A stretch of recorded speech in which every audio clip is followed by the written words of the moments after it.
Well, when we first started, we were talking about your military service because you were in Marines and artillery, well, mortar. Mhm. So, Hip mm. pocket artillery.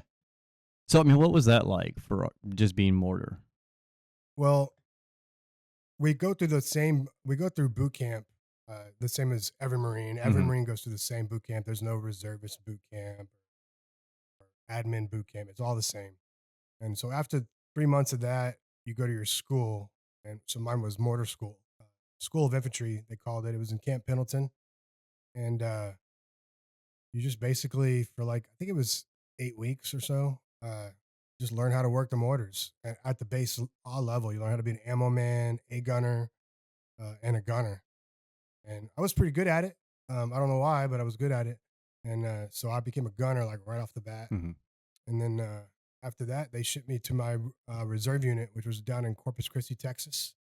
And I always just had the aptitude for it, and I was always a gunner from day one, and all the way through. So at least it's a job you liked. Yeah, I loved it. And my dad was a mortarman. Mm. So when I joined on September 11th, 2001, right after the towers went down, uh, when they asked me, "So what do you want to be? You can be anything you want. Just pick on the list." And I was like, "I want to be a mortarman."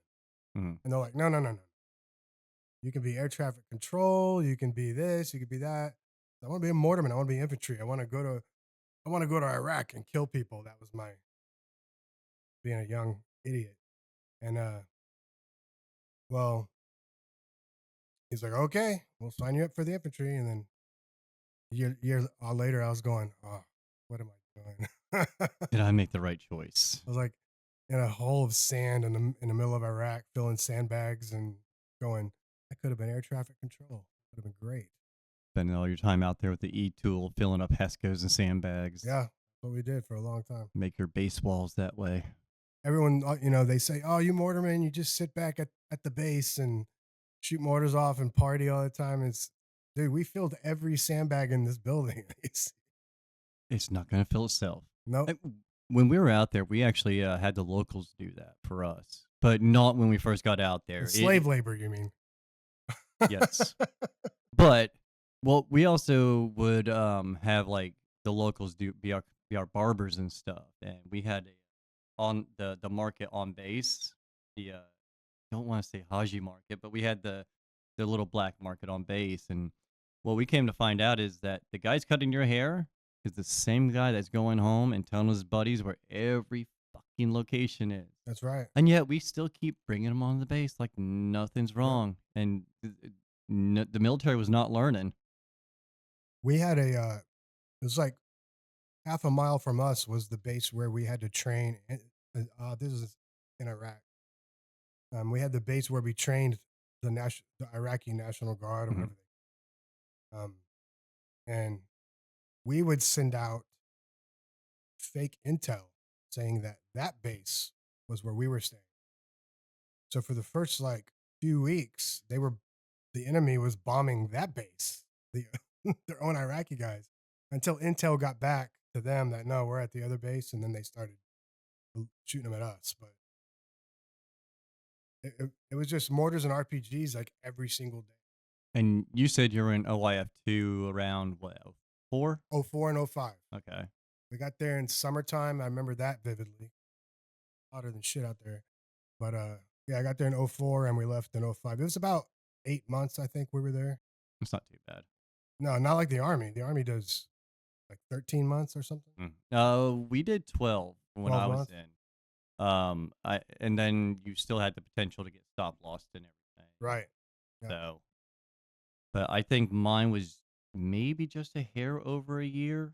It's either a hair over or a hair under, but Yeah. it was a good distance, a good time. Yeah. So I was telling you, I went to I was a used car salesman, like 19 years old or something. And I went to, when the towers went down, I came into work that day and everybody's huddled around a TV. And I was like, well, what's going on? And, and I saw one tower burning, and then I got to witness the second plane hit. And that was right about the time that they said this is a probable terroristic attack, and coming, I came from I'm a third generation Marine, and but I never wanted to follow in my dad's footsteps. I kind of wanted to break that cycle of being in the military, because my dad, he was a great dad and everything, but he kind of always told me like, hey, don't just go join the military just because you want a college degree or because you want you want the what's the word? You want the clout. Hmm. Say I was a Marine Corps. He said, don't do it for that. Do it if you really mean it, if you want it, if you want to serve your country, because you're going to get less in the Marine Corps than you get from any other branch. The only thing is the Marine Corps will teach you how to survive war, probably better than anybody else. So when I saw those towers go down, I knew I was like, I got to go join. And I went that day, September 11th. And when I showed up at the recruiter, there was a line out the door of young guys my age and younger too. I was about 19. There was like 17, 16-year-olds there trying to join. And the recruiter came out and he said, "Hey guys, go home, come back tomorrow. It's going to take us a few days to process all of you." But they had a good few months right after that. And it brought I mean, it wasn't just guys of serving age. It seemed like everyone around at that time, everyone became more patriotic overnight. And it gave everyone like a pride. Oh, we're American, we have a culture that we stand by and we love our country. And that was, to me, I remember feeling that, man, I wish we had that now.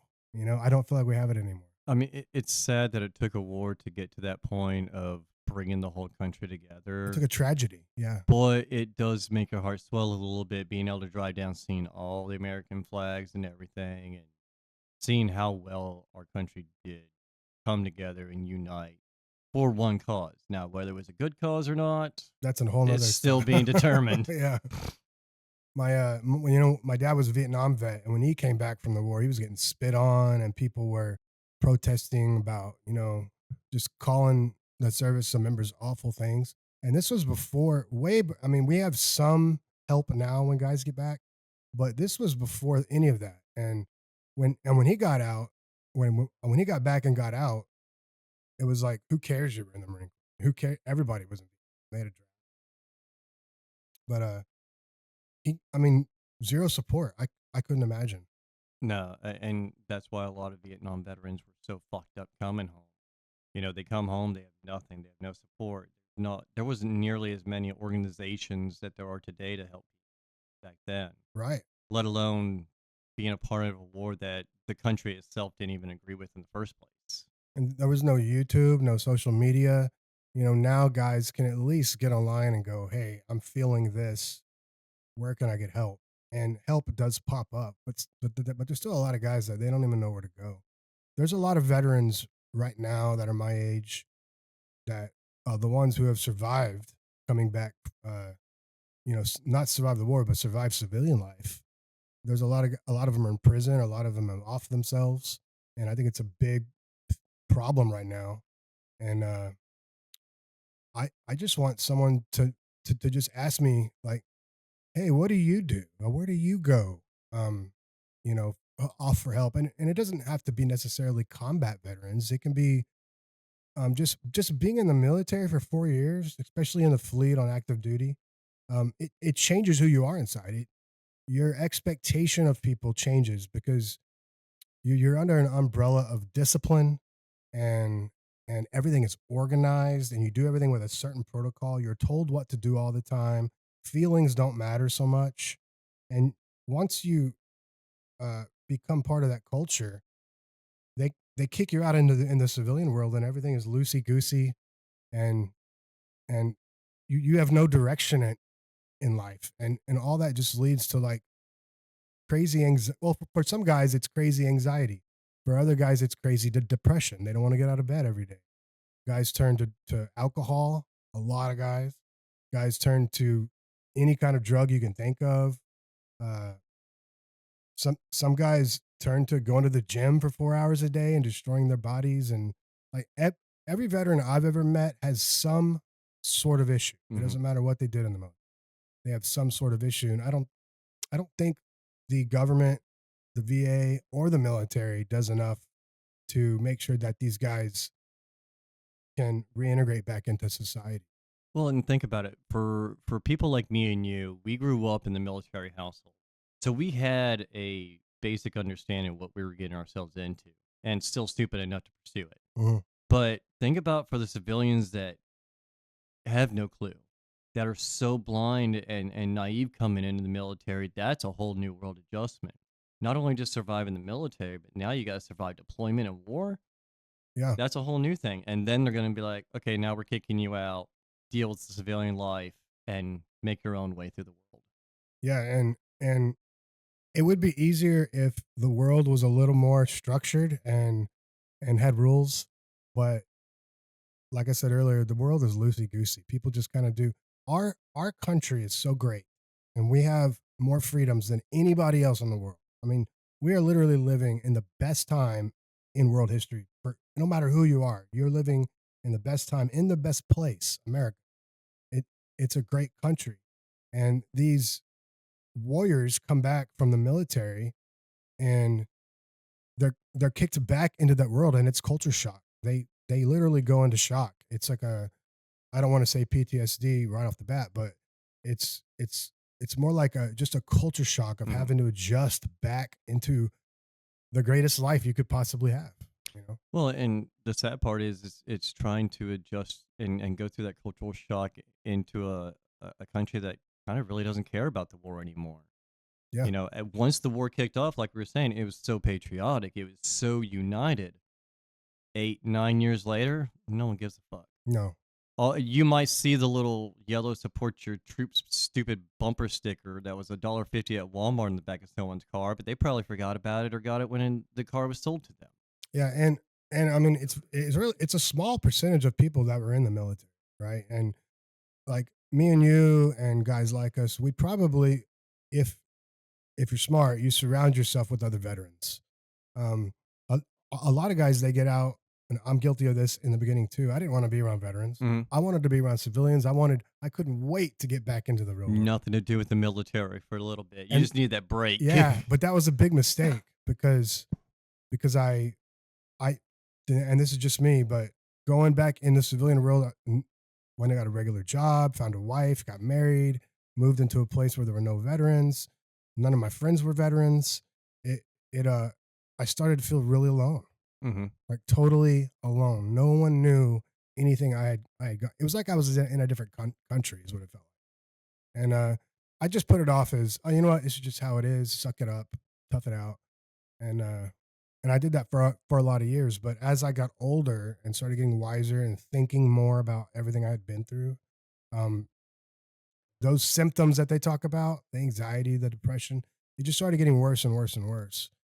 And I feel like I didn't even have it as bad as a lot of guys. Um, but now, man, I'm in my 40s, and I realize that what I have is still bad. You know, I still go through a lot of thoughts, and I have a lot of issues that I really need to work on. And I started thinking, man, where can I go? I had no clue. Mhm. I had been out of the system for so long. All of my friends, we kind of quit talking over the years, just talk like once or twice a year or whatever. And I started to look for help, and, and I found it. And there's so much help out there. There really is. And guys just don't know it. And guys are too quick to just give up and throw their life away because they don't feel like they can easily get the help, or they're just afraid to ask for it because of pride and everything. But once I started to just reach out to people and start take advantage of a lot of the free things out there, that's done by people who really do love us and want to help us, um, life just got a lot better, you Yeah. know? And it's really hard because when you get out of the military, well, while you're in, you're used to having SOPs, manuals, and all these things that tell you what to do, where to be, how tightly your stock should be fucking rolled up. Yeah. You get out and none of that exists. And if it does exist, show me a civilian that'll actually follow those SOPs and rule books because they don't. And I think that's where a lot of our problem is we get out and there's no structure of what to do, where to go, how to get help. There's no handbook. That's right. And you just you either give up or you happen to maybe find it. Hmm. There, there's a good reason why suicide rate, divorce rate, incarceration rate, uh, self harming rates, depression, anxiety rates in the veteran community.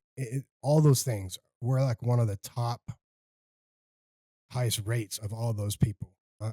There's a good reason for it, and not all of them are combat veterans. Mm, I mean, they can just be an admin guy who stayed in America the whole time and never went anywhere. It I think a lot of it is just the structure of the military, getting used to that, seeing how well it all works, and how it's an oiled machine usually, but it's an oiled machine.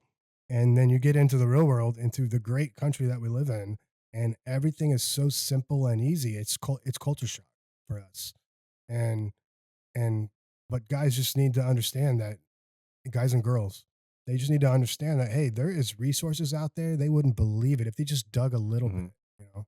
And I hope every day I wake up and I'm just like, I hope I can tell another veteran, like, hey, come see me over at Sunny Creek Ranch, or hey, there's these online classes that you can take about reintegration into society, and there's church groups that help with it, and there's anonymous people like alcohol anonymous, but for veterans, and there's just so many resources. I mean, there are a lot of resources, and I think a lot of it's hard to weed through certain things.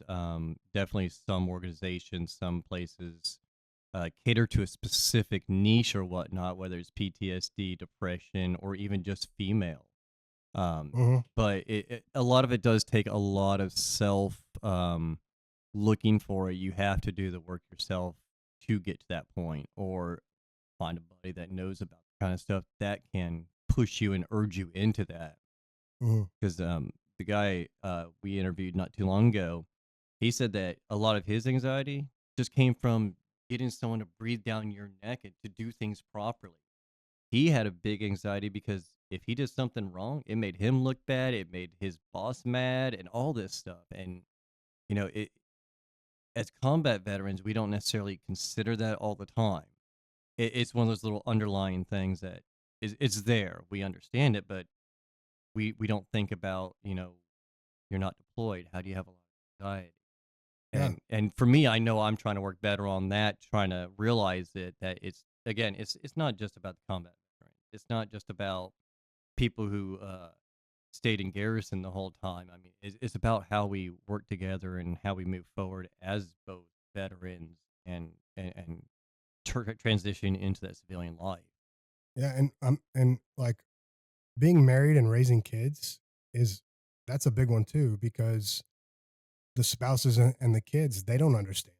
They've been raised here in the United States, kind of spoiled a little bit. I think everyone in the United States is spoiled. We don't know how good we have it, but um, dad or mom who's a veteran might be snappy at them and order them around, give them the knife hand, and they think, oh man, dad's an asshole, but they don't realize that's just who we are. It's literally engraved in us, and uh, I think the veterans need to back off of those things a little bit, try to be better.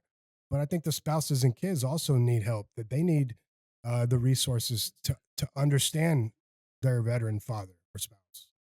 Well, think about it. I mean, as soon as a veteran gets home or soldier gets home and then they get out of the military, even just going from Iraq or Afghanistan back to garrison, you're just thrusted into your family life again. Yeah. Your family's moved on for a year without you, except for through emails, maybe video and phone calls nowadays. But that's a year that they moved on without you, found out how to live, and now you're coming back in the picture and you're nowhere near the same man you were when you left. Yeah. And you come back with this mentality that, like, I'm in charge, and I'm gonna get my family back in order, and you love your family and you want to do a good job. Well, when you have that feeling in the military, you give it your all, and you barrel in there like a bull in a china cabinet. Hmm. And but they've been going through, your family's been going through a lot too without you there.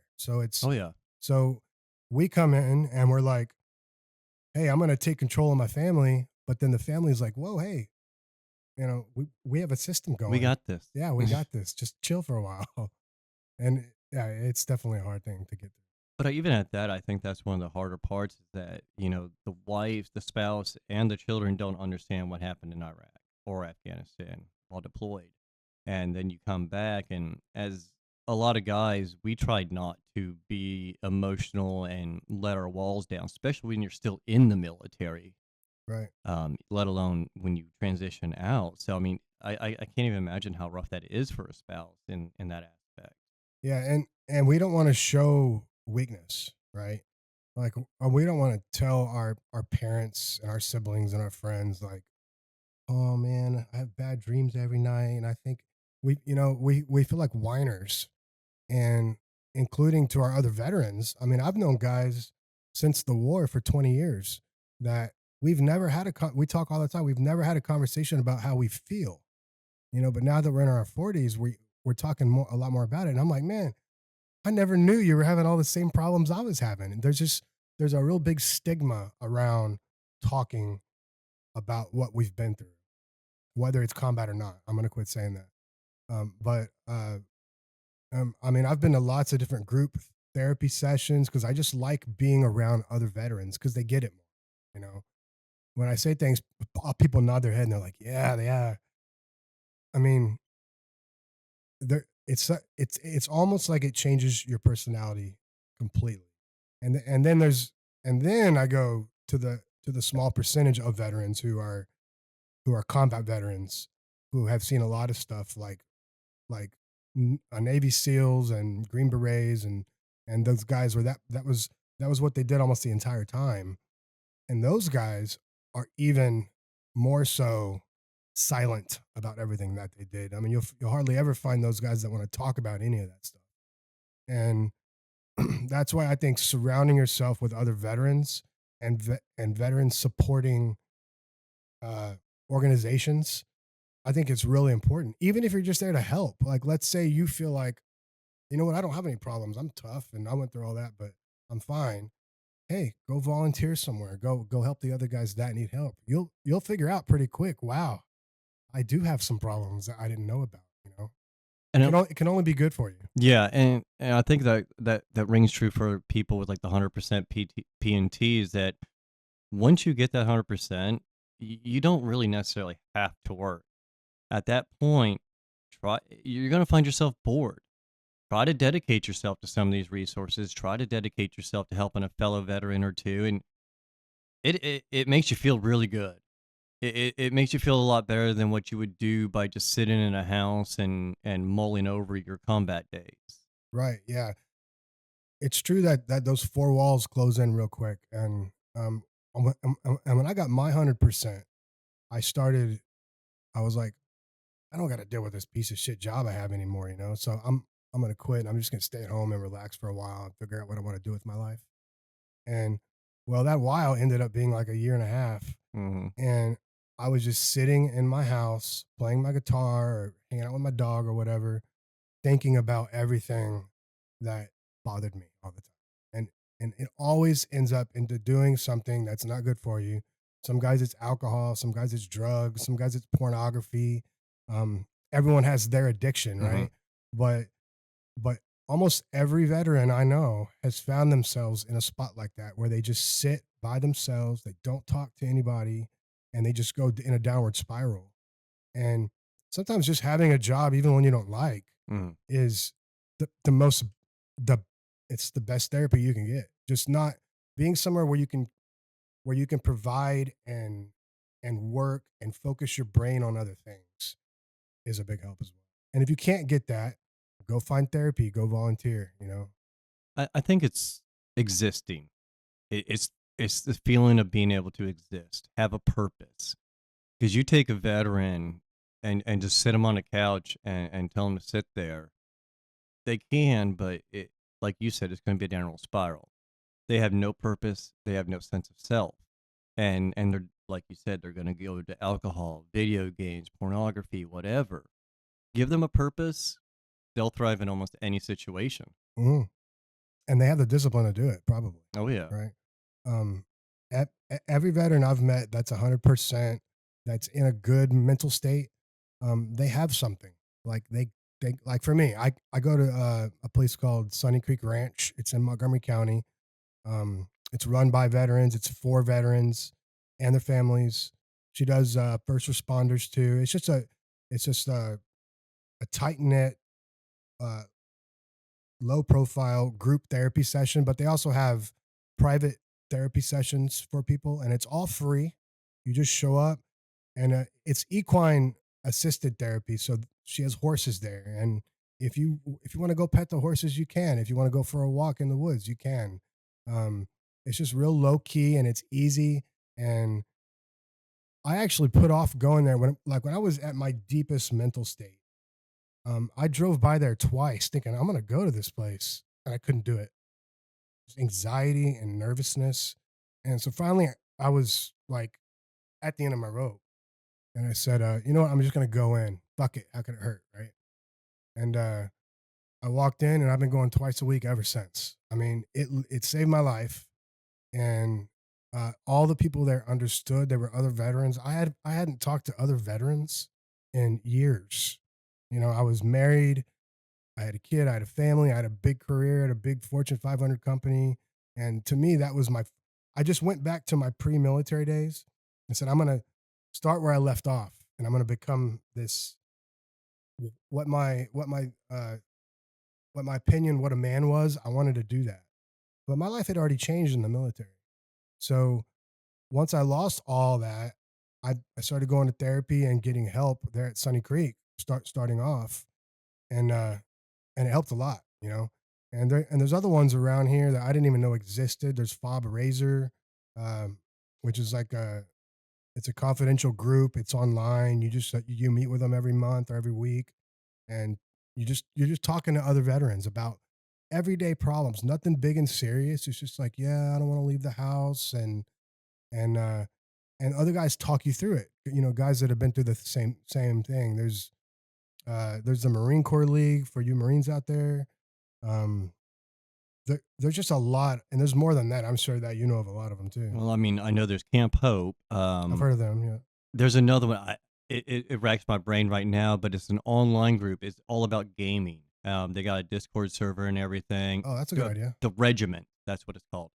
Huh. It's online gaming. They do computer giveaways and stuff. So I mean, and they're really great. And you know, you brought up Sunny Creek Ranch. I had the pleasure of working with them about 2 to 3 years ago, doing a video advertisement package for them. And you know, it's a great place. I've been there. I've seen their horses, got to interact with them. They got some wonderful horses. The owners are really nice people. Yeah, yeah. Shannon is the one who runs it, and we also have.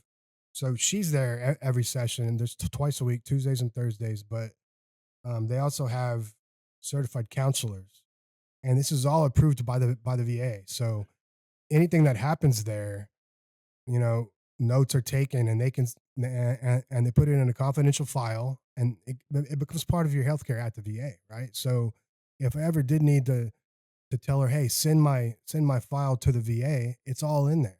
So the VA can see I've been doing the work. I've been doing the therapy.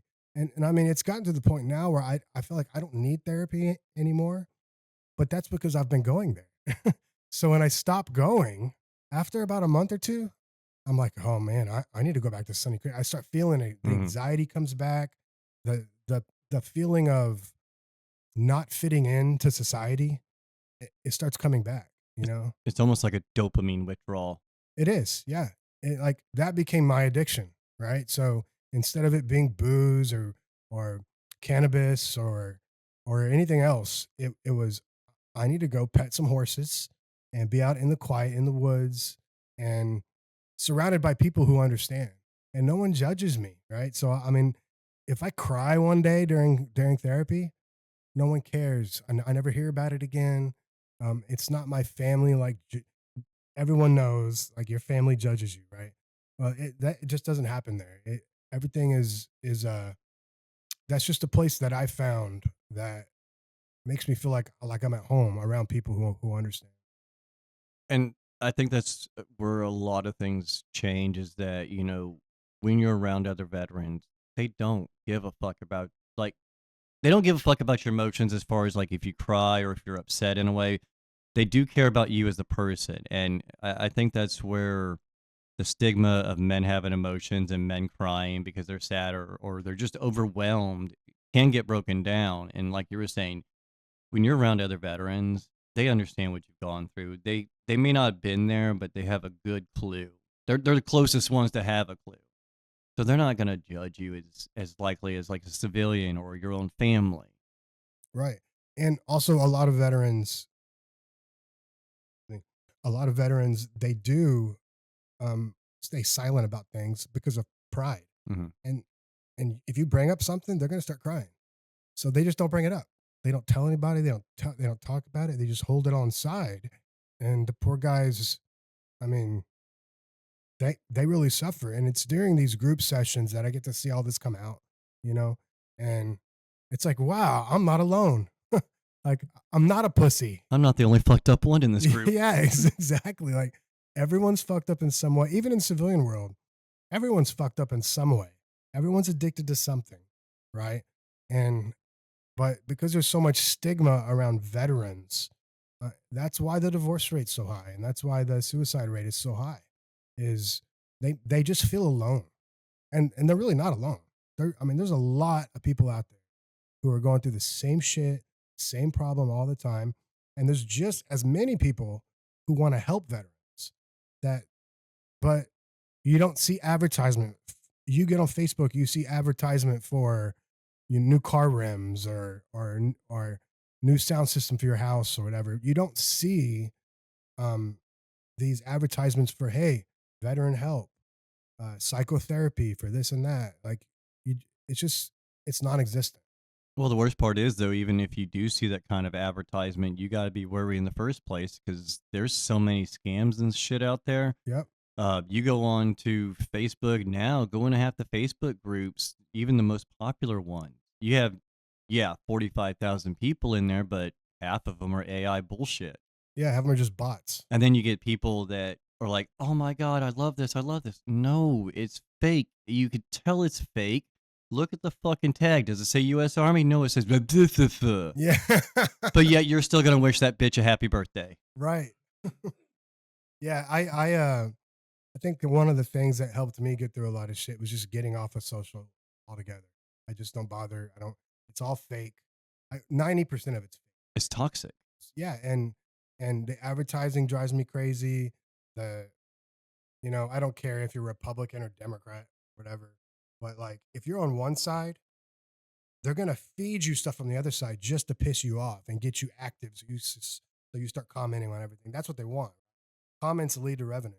So they try to get you involved however they can, and usually it's by pissing you off or getting under your skin using something that you're really that's something that's really important to you.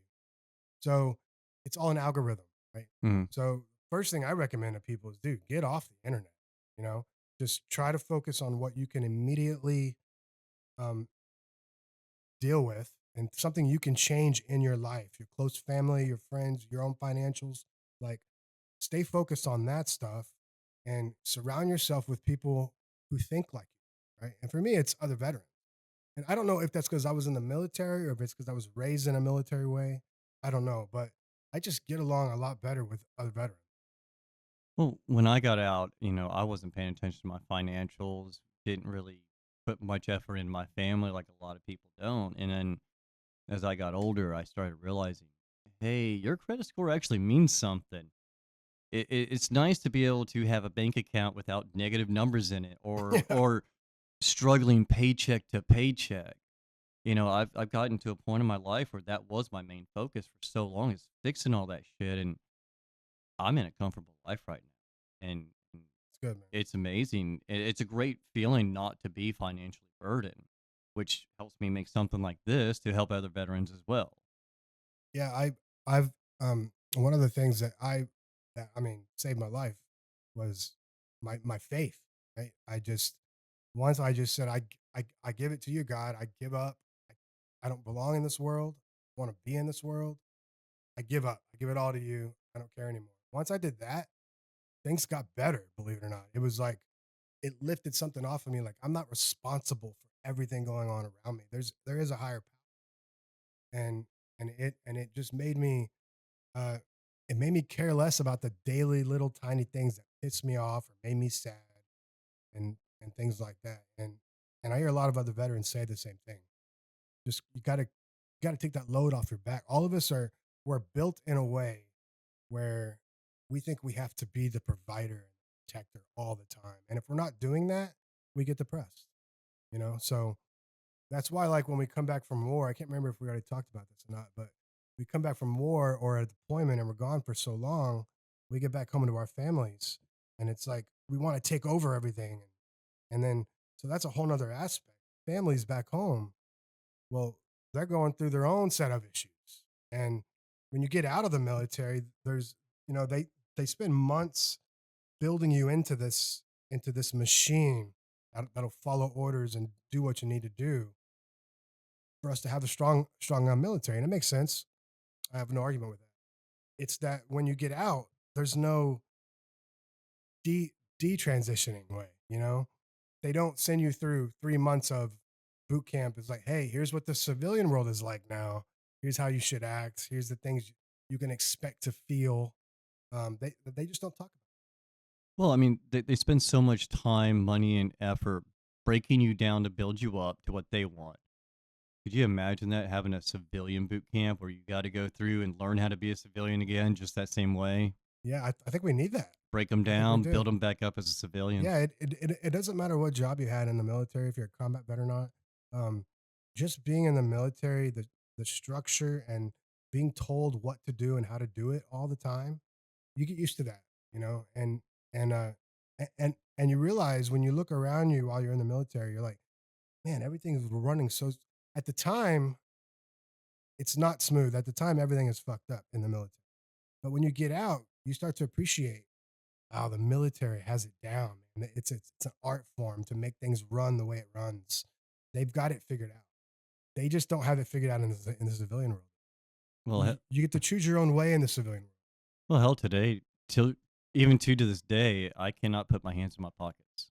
world. I feel bad walking across grass that is not my front lawn. Yes, exactly. Like, like, like when I meet someone even now that I know is an officer, I was a corporal in the Marine Corps. When I meet someone now that was an officer in the Marine Corps, I have to call them sir. It's like if they go, "Oh, don't call me sir, call me James." I'm like, No. "No, I'm calling you sir." It's just it feels weird. It's still like built into me. It's ingrained. I still, when I get mad at people, I still use my knife hand. I feel like I get through them better that way. And I've had people tell me, I've had civilians say, "Hey, don't knife hand me," and I'm like, "Can't help it." Well, it's better when you get that one civilian, you're talking to him, you're doing the knife hand, they're like, "What the fuck are you doing? Yeah, I'm telling you something." yeah, Do you, it's just do, how it is. do you really have to do that with your hand? Yes. Or like when I started my career, I worked for a big company for years, and when I first started that career, I'd be like, "Hey, you go dump the garbage cans, and when you're done with that, make sure everything is tidy over there. And then I want you to go do this." And I learned real quick that you can't talk to people like, you know, and the only guy who was able to tell me you can't talk to people like that was another veteran. He goes, he was older. He was in his 40s. I was in my 20s. He goes, "Hey, you're not in the Marine Corps anymore." And it clicked. But if I didn't have someone to tell me that, I would have just spiraled out of control. And I do see a lot of young veterans coming out that they still have the military, like they're still in that mode, and there's no one there to tell them, "Hey, you got to calm it down a little," because these people, they don't get it. They don't understand. I think a lot of that has to do with the fact that when you're in the military and the way it's taught and the way things are done, like you said, it's almost like a well-oiled machine. In the grand scheme of things, it is. But you go to civilian world and let's say you work for Walmart, if something starts going wrong, you're trying to fix that, whether that's your responsibility or not. And unfortunately, that's how we're programmed. Shit goes bad, we got to fix it. Yeah, that's big. That's a big one. And a lot of guys struggle with that. I do. Yeah, like when I see something broken and I want to fix it, it takes everything in my power. And I'm in my 40s, and it still takes everything in my power to just ignore it and move on. It's not my job. Leave it alone. Mind your own business. But when I was in my 20s and 30s, I tried to fix everything, including in my marriage, which is probably why it fell apart. Um, being a father, right? Every problem I see, I want to fix it. Mhm. I want to be right there involved. I want to be in charge. Um, and a lot of times it's just helped me just, you know what? Just let it go. It's not all up to you. You can't fix everything around you. Some things are just fucked up. Mhm. It's just how it is. And you got to just accept it. Accept it and roll with it. What have you found since you got out that has helped you around here, like in this area? I and I don't really know. I haven't been really searching for much when I got out and moved back down to Houston. I started out with therapy, and as we've talked before, I had civilian therapists, and 2 sessions in, I'm just like, I'm done. I can't do I've this. been there. You don't understand. What I'm saying to you is going in one ear, out another. How can you expect to treat me if you don't have any clue what I'm talking about? Other than that, it's been a lot, um, just by coincidence finding stuff, and it's only been really recently. Like I said, Sunny Creek Ranch, I got to do some stuff with them, not in the same aspect that you did, but for me, that was being around veterans. That's being around an organization that helps others. But that's about to the extent of my veteran organizations and services I've ever really come in contact with. Yeah. I'm signed up with the VFW. I never go. I've signed up with the Wounded Warrior Project. I don't really ever hear much from them. I'm signed up with TAPS. I don't hear much from them. It's gotten to a point for me, and I hate to say it because I don't want to dissuade others from these organizations. It's just from my situation, it doesn't seem that it just seems like I get lost in the cracks, lost in the folds, lost in the numbers between everybody else. Because yeah, everyone wants the organization to help them. Everyone wants to feel better, but you just become a number to a certain point, and you get overlooked. Whether it's they don't have enough funds, you just happen to get lost in the paperwork shuffle or whatnot. And for me, I kind of gave up. Yeah. But that's also where this kind of was born from. Going, I didn't get any help. I want help. And I've just sitting down talking, and this is the second interview I've had in the studio. It does make me feel more relaxed and feel better because I get to hear your stories, and every week I'm hoping to have someone over there and hear their story. And to me, just talking back and forth, as you probably found out, is therapy in its own aspect. Yeah. I mean, my number one source of therapy has been YouTube and podcasts, Hmm. and because for a lot of years I just spent a lot of time alone, like just in my house with my dog, no one else around, no contact with people for sometimes weeks at a time, and I was glued to YouTube, like, and I found stuff like interviews like this and podcasts, and sometimes just single guys talking on their podcast, whatever. Um, that's what made me realize, hey, I'm not alone, man. Like Have you actually everything I'm going through is completely normal. It's like we've all been at the end of our rope at some point. have you ever come across, and I might mess it up, but Sean Ryan? Oh yeah, Yeah, yeah, I love Sean I, I- Ryan. I've always I've always had people tell me you need to go listen to this guy. You're starting a podcast, go listen to this guy. Yeah, Yeah, he's got a lot if bigger budget than I do though. well, yeah, but I mean, they all start small, Oh yeah. right? And it's not about the money you make. It's about who you can affect. And there's not enough podcasts out there like this one. That's why I volunteered to come here. It's because this is exactly what I want to do. Like I want to spend the rest of my life showing people the basic help that they can get, Hmm. and because there's so much out there. And what you were saying about like the Wounded Warrior and those big corporations like that, they do great things, Yes, they do. but they're a big they're like big corporations, and they're focused a lot on smaller groups that they can branch out through, Hmm. right? And groups like Sunny Creek Ranch, like Fob Razor, um, and so what when I needed help on my own, I s- I seeked out smaller groups. You know, like the one I go to, there's no more than like 10 people there each time I go. It's not a big group. I've been to other ones where there's like 50 people at group sessions, and it it It's didn't overwhelming. it's overwhelming. Yeah, it didn't do any good. It was cool being around the other veterans, but there's so much to think about and so many people to meet and remember their names, and a, a lot of us in the first place don't want to be around a lot of people, right? So going to a small group like that, when I first started going there, it was only like 3 or 4 people, and man, I craved it every week. I was like, I can't wait to go back to Sunny Creek, and and another thing I found that I never knew existed was the Veterans Treatment Court. Hmm. Have you heard of that in Montgomery County? I think I have, maybe just through a happenstance or just slowly hearing it, but I mean, you got more experience with it, I'm guessing. Yeah, yeah. Well, I got into a little bit of trouble last year. It was just I said what was considered a threat, so I got charged with a threat. I don't consider it a threat, but I'm not a lawyer.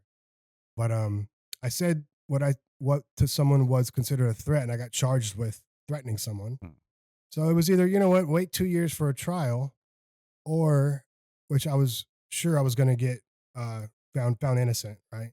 Or you could join the Veteran Treatment Court, which they have in Montgomery County, and I think a lot of counties in Texas have it. A lot of the larger counties, and you know they make you go to therapy every week, and you have to do drug testing and stuff. So none of the veterans are drinking or taking any drugs, and you see a psychotherapist, and you go to court twice a month, where you get to talk to the judge and tell her how you're doing and things like that. And it's a year of that or 2 years into your trial.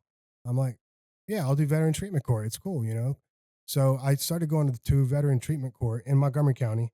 And at first I thought, oh man, I got to do drug testing and I got to go to therapy every week. But as it turns out, I was like, hey, this is pretty cool. And not only the treatment protocol that they have set up, but all the other veterans. I mean, there's like 50 to 100 guys in there. And I've met new friends. I got Bible study I go to every week now. That's all veteran treatment court guys. I got I go to my weekly treatment, and it's not VA treatment. This is a third party like civilian counseling service that I get to go to, and but they do specialize in the military and first responders, so they know about the things that I've seen and what other guys have seen. So it's very focused on what I need in my life, right? And it has been so. Even though I felt like in the beginning, you know what, I don't deserve to be here. I was like, I'm glad I'm here. So I got about 6 months left of that, and I look forward to going every week. And I'm hoping that when I'm done with it, when I graduate the program and my charges get dismissed and everything, I'm hoping that I can be a mentor to some of those guys, and I can start a group or a podcast or a Bible study or something like that to help the guys, because a lot of these guys have gotten in trouble. It's mainly just like DWIs and things like that, which a lot of guys have addiction, right? So I'm hoping that I can reach out and help too, help those guys, because it's helped me so much. And I see a lot of guys getting help that they needed, that they never would have sought after, you know. So that's a great program. So whoever started that, thank you. Hmm. It's And amazing. I think that Texas has got to be one of the best states for veterans, not just the benefits, but like you're saying with the court and everything. Um, Texas does a lot to put veterans on, not on a pedestal, but put them first and give them a lot of good benefits for their service. Yeah, one of the best, if not the best. Because I mean, there's a lot of states that do great things for veterans, but I found in Texas, I mean, I, I I lived in Maine for 12 years. I just moved back from Maine uh, 4 years ago, and as soon as I came back, I mean, I just see like advertising signs, help a veteran or support veterans, and I see it everywhere. It's just it's amazing. I love to see it. Well, I mean, you also get benefits like no property tax. That is That's a good huge. one. Yeah, Your DV plates and free parking at a lot of the airports, free toll roads, free fishing license, fishing and fishing and hunting. hunting. Yep. Yeah. So I mean, Texas, as far I don't think any other state even compares to the benefits that veterans get here. I haven't seen one yet. I've seen close, but nowhere, no one touches us. I know play like a lot of the southern states, Florida, and I know like Tennessee and Oklahoma have some pretty good stuff, but I haven't seen anything that has made me as happy to be a Texan as I am for sure. And don't forget the Hazelwood Act. Hazelwood Act, that's a That's big one. another good one. I mean, you can get so much college just being from Tech or enlisting from Texas. Because on top of the Pell Grant, your GI Bill, and now you got the Hazelwood Act. I mean, that's almost easily 6 years of college. Yeah, absolutely. And then if you apply that to your job while you're in, you're just furthering yourself so much more. So I mean, if you did have like the tower controller job and stuff, further that and your paycheck When you would get be out of the military, I can't think of a better thing to do while you're adjusting to the screwed up civilian world.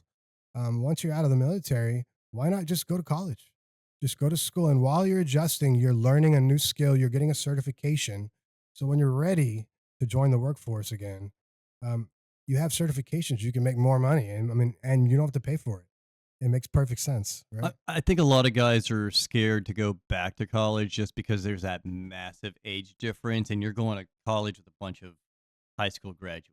Yeah. Because I know when I went back, I had to take a PE course for whatever stupid reason. Now, usually our PE stuff or our recreational stuff in the military counts for PE credits, but I wound up taking volleyball. The only thing I could stand. I'm out there doing sprints with these young kids, and at one point in time, I stopped. I was like, "I'm too old." Right. And he's like, "How old are you?" Oh crap! And I'm way too old You're then. like, yeah. I mean, if you're in your late 20s, you're too old already to those guys. I think I was in my 30s, Yeah. and then You were an old man by and then. this was just a community campus where I can go on and leave, and then I switched over to a university, and I felt worse because you got the frat houses, you got these young kids going out drinking every night. They're like, "Hey, what do you want to do? You want to go drink tonight?"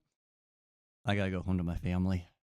Yeah. So And the civilian world might be a shell shock to a lot of guys, but college world is a whole different shock, man. It, it's like civilian world on steroids. but I guarantee you, veterans are some of the best students there is. Oh yeah, well they follow all the rules, and they don't get butthurt when you yell at them. And most of them have integrity. I would say so. Yeah, I'd say a lot more of them for sure. One thing, uh, one thing that I really struggled with when I got back was, I came back, I didn't address any of my issues. Well, and the military didn't really like point me in that direction either. They just kind of said, "Ah, you'll be fine. Go out in the real world." So I got back and I turned to alcohol personally. That was my thing. Um, and alcohol works really well. It drowns everything out. Uh, you can kind of like have a few drinks and forget about all your problems. Hmm. And at first, I think everyone kind of has the same situation where at first it's just like you're drinking with your buddies on the weekend, and it slowly gets more and more and more until you realize that you have a problem. Hmm. And one of the good things I did, because my father told me that I should go do it, he said, "Dude, just check yourself into the VA and say you need to detox off alcohol." And I was like, "They do that?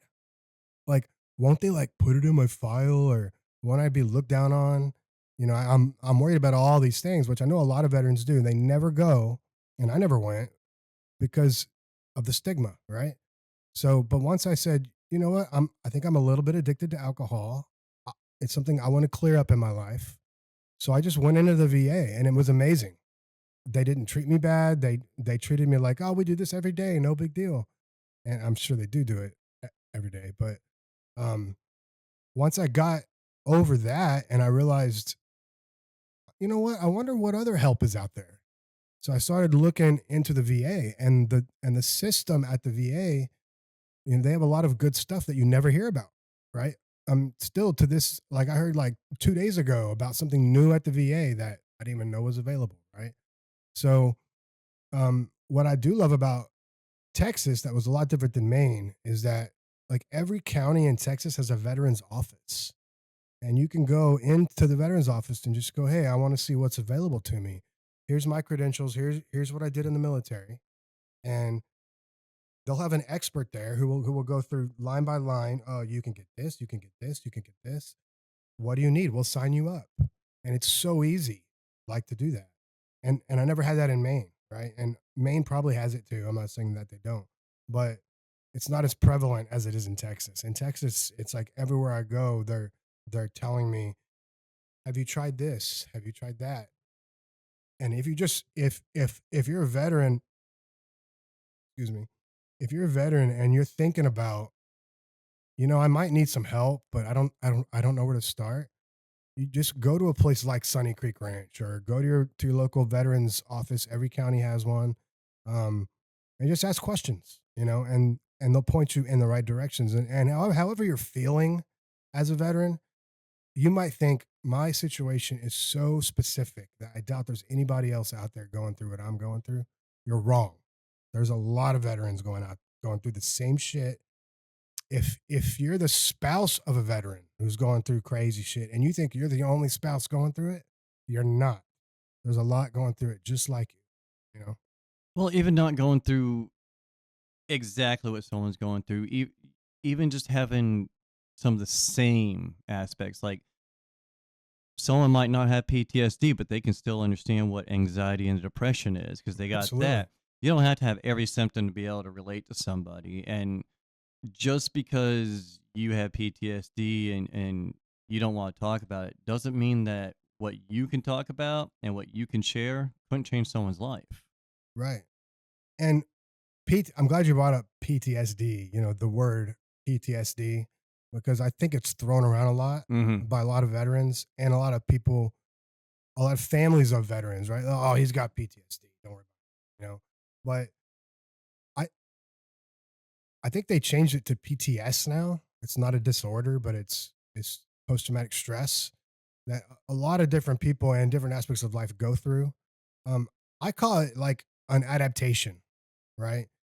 If you go to war and you're getting shot at and your friends are getting killed around you, um, your brain adapts. It rewires Hmm. itself a certain way, and when it does that, it does it because it has to do it, right?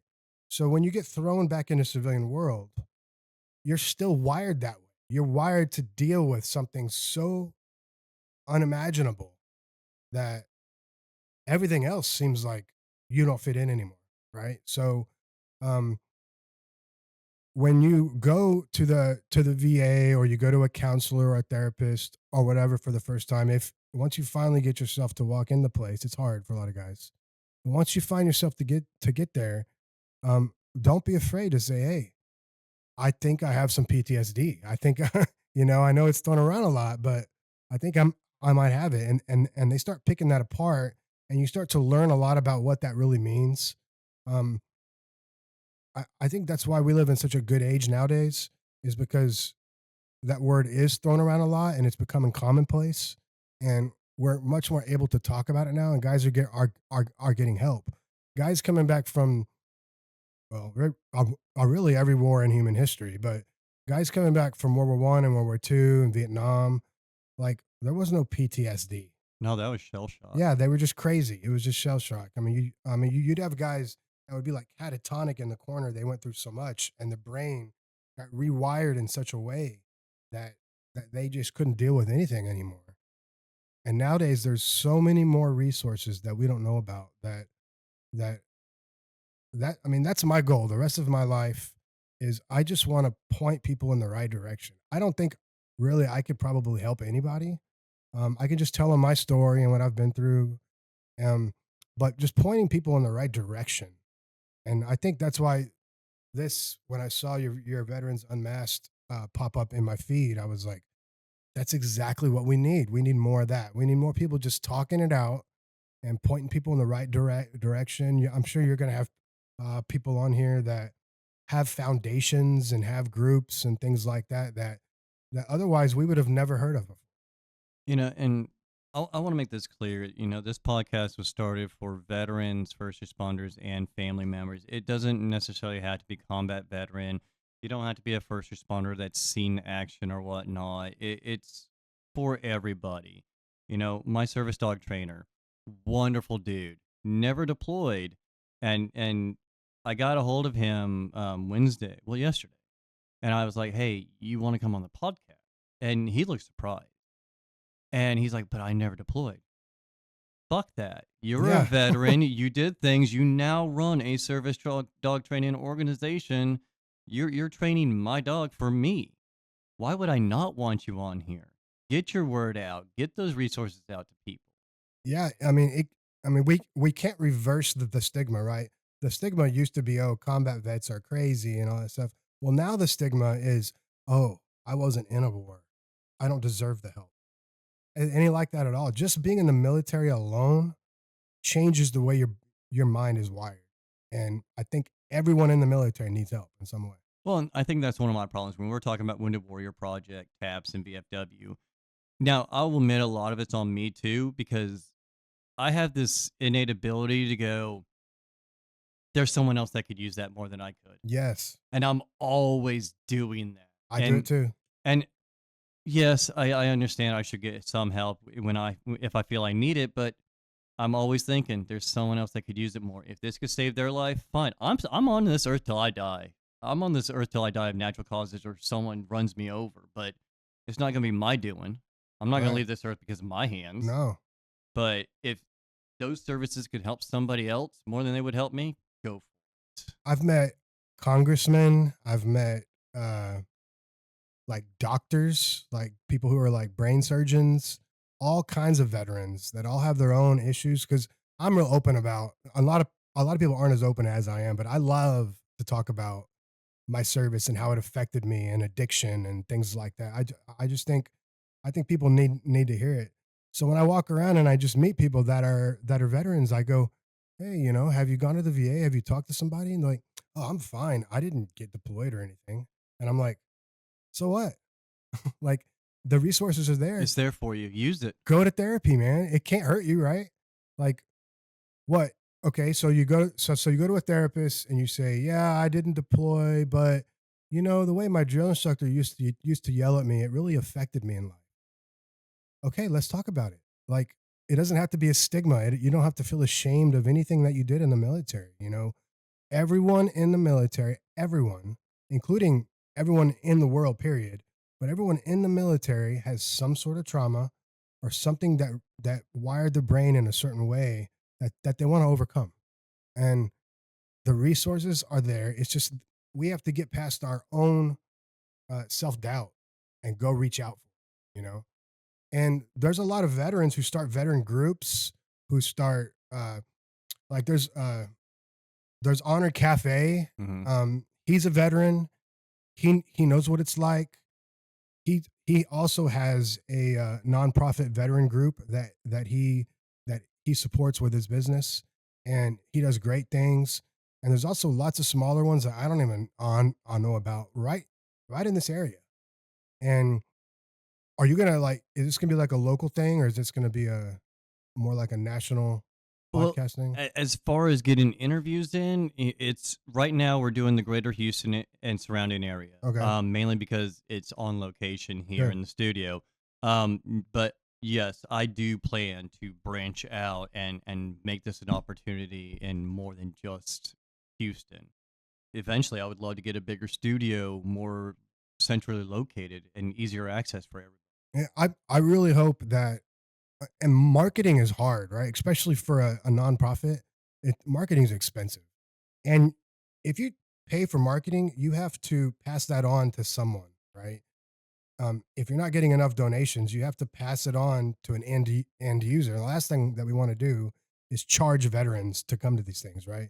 So my hope is that someone just sees this and says, "Hey, I should go get interviewed on a podcast and tell everybody about my clinic or my weekend my getaway I have for veterans every year and there's so many things around here that I haven't heard of that you haven't heard of and no one ever hears of them." Well, I know there's a couple of small groups around here that do like offshore fishing and stuff or lake fishing. They do those for veterans.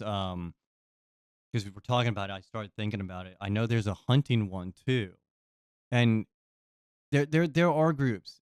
Now, not all of them are easy to find, but That's the key right there. And my main purpose, or one of my main goals in this podcast, is to make it to where no veteran has to pay to come here. I actually wanted to have enough, not income, but enough funds through this nonprofit organization to be able to give out a gas card for someone that's come a long way. Give them that show shirt that's specifically designed for anyone that sat in that seat. That's a good idea. Not that anyone else can get, only the people who sat in that seat. A challenge coin. Who doesn't love challenge? Right. You know, and that's what I want to do. And as of right now, it comes out of my pocket. Uh-huh. Everything in here has come out of my pocket, whether it's the formation, the microphones, the cameras, and I don't mind. I've been building this up for years, but through those years, through the stress, through the times of going, is this really gonna fucking work? Here I am. Second person in the seat, and it's working. Yeah, man, and you can have me on as much as you want. You can just make me your guinea pig. Trust me, I want follow-up interviews. I want people to come back because I want to see the progress. This I ain't just a one-day documentary. This is, let me record, let me archive, let me preserve your history. I like to talk, and I think that veterans are such a niche group of people, right? I mean, we have experience. We've experienced things in our life that most people don't get to ever experience, and it doesn't matter if you have trauma from it or not. Just the being in the military and that environment, it makes us a certain kind of people. I don't know. I've always wondered this. I don't know if certain kinds of people join the military or the military makes us into certain kinds of people. I don't know the answer to that question because we're all volunteer service, right? So, well, except for the Vietnam guys that were around when they had the Yeah. draft, but everyone else, like guys our age, we're all volunteers. We joined the military of our own free will, and maybe we're just a different breed of people.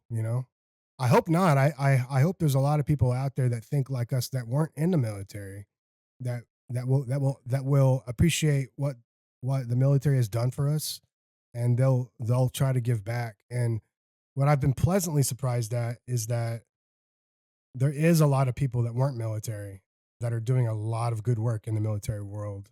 I met a lady the other day at Sunny Creek Ranch who helps support Sunny Creek, um, and that's all she does. She goes around. She finds these really small charity groups, nonprofit organizations that help veterans, like the fishing guy you were talking about, and she helps fund them. She helps with the marketing to try to get the word out to everyone around.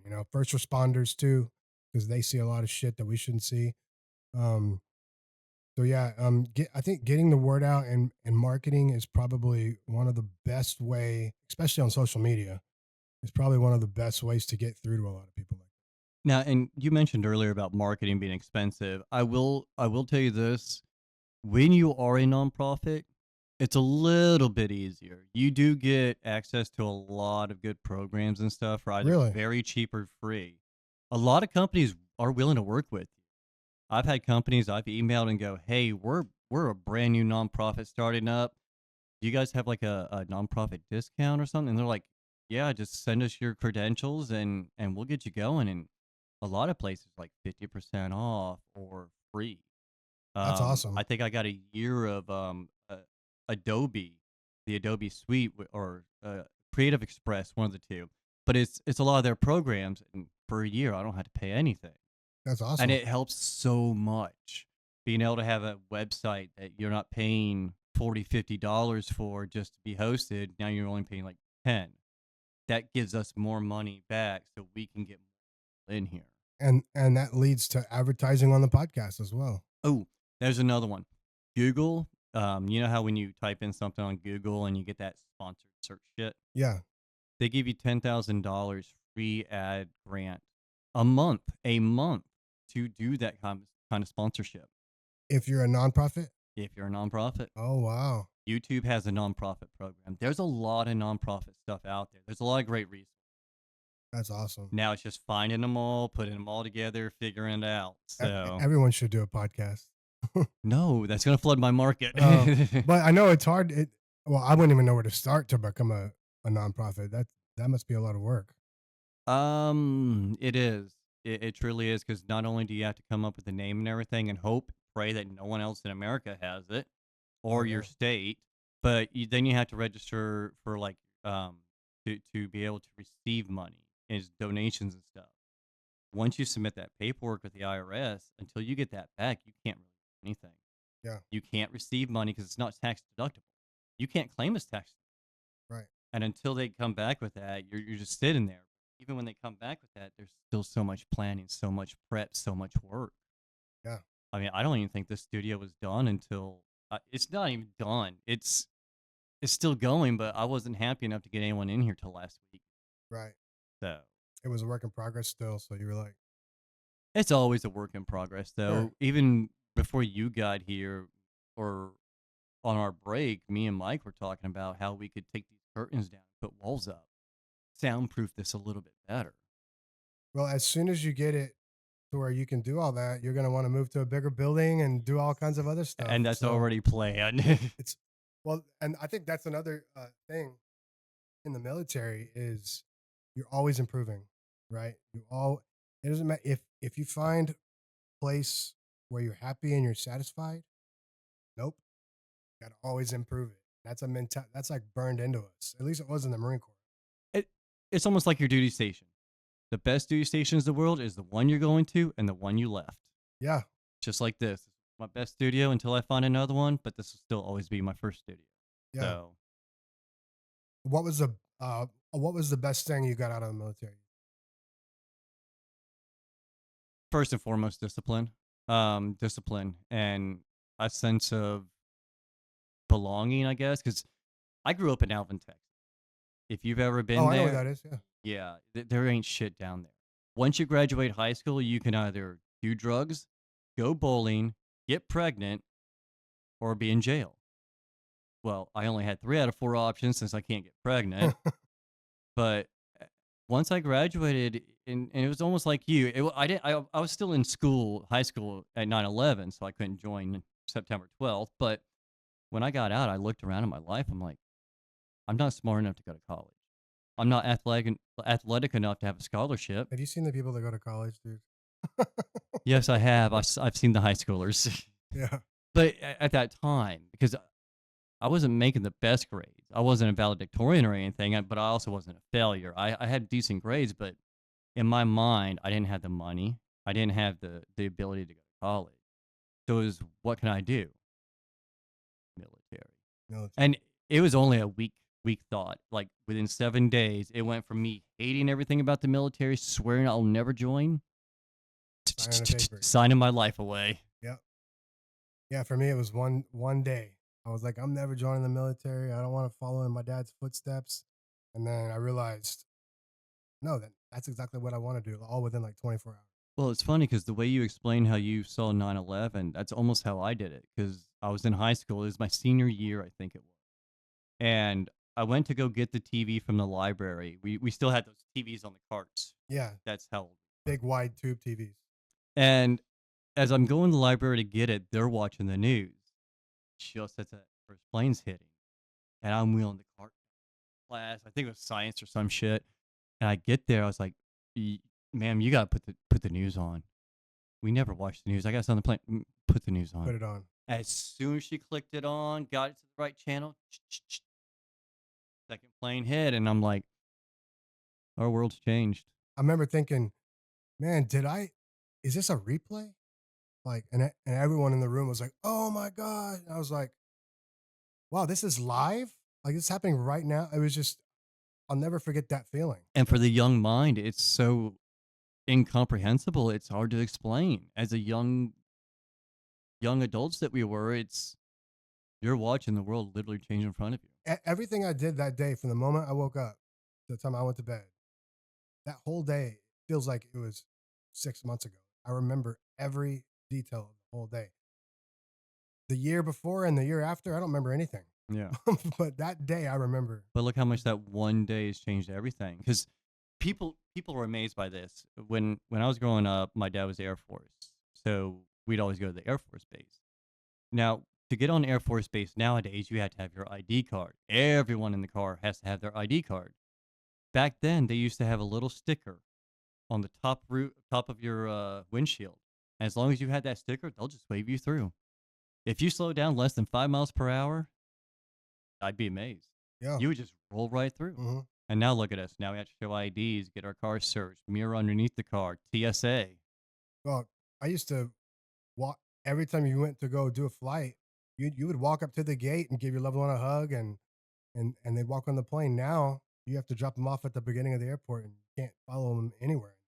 Fill out like 12 stacks of papers just to be able to enter near the runway and Like all this shit. how did we survive all those years of airline travel without a massive terror attack? They it literally changed the whole world, just And like the iPhone did. and see, when I went to go see one of my first therapists, we talked about this. And I said something that really pissed her off to the point of her actually kicking me out of her office. Where she got on the subject of 9/11. And I went, she's like, well, how do you feel about it? Okay. I get asked that a lot. Don't get me wrong. I don't agree that anyone died. I don't like the fact that anyone died. But it was going to happen eventually. That attack was going to happen one way or another, Mhm. whether it was 9/11 into the World Trade Centers or somewhere else doing something else. It was bound to happen because, like you said, we had no security. Mm-mm. We thought we were untouchable. Yep. We thought we were the best damn country in the world. I mean, yeah, we are, but we thought we were untouchable. We were big headed. Yeah. Little David shoved a fucking rock in our eye, into Yeah. our eyeball. Yeah, and it's gonna happen again too. It will. I mean, as long as humans are around, things like that are gonna happen. Well, we even got people on our own soil doing it because what was it, 99? Timothy McVeigh in the Oklahoma City bombing. Yeah. Sadly, I was right in that area for that too. And I watch the news right now, and there's people at protests saying "Death to America." Yeah. I mean, right in the middle of the street, open, just saying it. It's like, wow, we have a lot to worry about. We're just one something away from a terrible tragedy, and it will inevitably uh bring our bring us all together again. Like because Pearl Harbor brought us all together, Mhm. right? The country was never more patriotic. September 12th, the country was never more patriotic. Like, it always takes a tragedy to bring us all together. And like right now, we are at a point in American history where it feels like we all hate each other. And I'm just afraid another tragedy is going to happen again. Let's have another one. Well, I see what you're saying there. I mean, we are a spark away from a powder keg igniting, but which way? Because it could go either way. Either way. It Yeah. could either bring us all together or split right down the center, which we already are, and it's just Yep. going to make it worse. Yeah. I hope not. I hope it goes the other way, but I hope it doesn't happen at all, obviously. But if we keep our focus and we don't let things get too far out of control, we can avoid something like that, Yeah. But right now, things are going out of control. I think if we focus more on each other as humanity and human beings rather than what the fuck the Kardashians are doing or all this other crap, this world would be so much better. I love to watch those interviews where they, like these guys who have these YouTube channels, and they'll go around college campuses, and these are college kids, like they're getting higher education, and they're asking them, "Who did we fight in the Revolutionary War?" And they're like, Germany." And they go, "What are the names of the Kardashian sisters?" And they can name them all off one after the other. And Mhm. it's like, that's where we are as a country right now. Hell, you can ask someone to sing the SpongeBob SquarePants song. They'll know that before they know all the words in the Star Spangled Banner. Oh, yeah. I guarantee it. How many times a year do you see some famous person saying the Star Spangled Banner at a football game and they got the words screwed up or backwards? It happens all the time. Or they sing it in a whole different medium. Oh, It's yeah. like, that's not, no. Yeah, there's people that do it on purpose like that. Yeah. I'm talking about the ones who just don't even know. Yeah. They don't even know the words. And it's usually till the very end. Is at that very end that they start screwing it up. It's like, that's what you're supposed to know. I usually just try to tell myself, oh, it's just because they were nervous. I mean, hopefully they know the words to the national anthem. We'll give them a pass. Yeah. It's like not knowing the words to the Pledge of Allegiance. Yeah. I will admit that I didn't know the words to the Texas Allegiance until about a year or two ago. I still don't. You don't know it either? No. When I was in school, we never said it. The Texas Pledge of Allegiance. But we did stand up every day and we said the Pledge of Allegiance to America, and and on some days, like on big like Christian events, they would do prayer Hmm. like in school. And I was like, man, those were the good old days. I don't know if it's because of the prayer, but I do know that it seems like more people thought the same.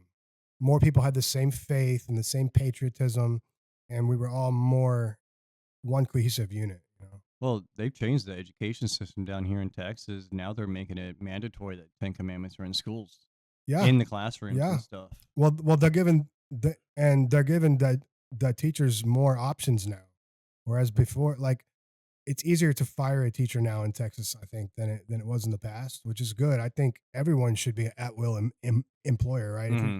If you're not doing a good job, you should be fired. But they made it impossible for teachers to be fired for a long, long time, and they finally got rid of that too. Well, even nowadays, even with cameras in classrooms and stuff, there are still teachers that are full volting across that ethical line of what they should and shouldn't be doing. Absolutely, And they just know exactly where those cameras are placed, or they know how to push that child's button to get that child riled up. yeah. Like I just want to teach. I want the algebra teacher to teach my kid algebra. Like that's all I want. Mhm. I don't want him to be teaching him philosophy about Democrats versus Republicans, and I just want you to teach him algebra. Unless you're doing a civics class, keep your fucking politics out of classroom. Yeah, keep it out. I don't give a damn if you're Republic, liberal, Democrat, or whatever. Keep it the fuck out of class. Educate. Yeah, and like with the Ten Commandments, I don't really see anything bad in the Ten Commandments that shouldn't be taught. I do believe that people should have the right to freedom of religion, and they should be able to talk about whatever religion that they want. And the Ten Commandments, I think, fits perfectly in the classroom. You know, don't lie, don't steal, don't kill people. You know, it like to me, it's not a big deal. If teachers want to put up the Ten Commandments, fine, put it up. Okay, but we're gonna tread some careful water here. But what if they want to put in the Quran? Well, the Quran has some things in it that shouldn't be in classroom. I mean, many. Many religions do, yeah, but I don't think the Ten Commandments. I think they're pretty washed. You know, it because that's like the basics of what the Bible teaches. Yeah. Like they're not saying Jesus is Lord in the classroom. It's just the Ten Commandments.